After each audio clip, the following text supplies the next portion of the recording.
Hey, Five from town. I have the hiccups right now, and I thought, that would be a funny vlog. Except it's not really all that funny, but, I mean, I haven't made a video this week, so I figure it's worth doing something. In any second, the cat's gonna jump up on my lap, and it's gonna be cute.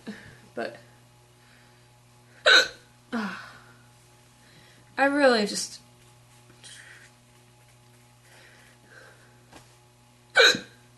Like, if I'd put my camera in my purse after making last week's video, I could have had some, like, funny things to do.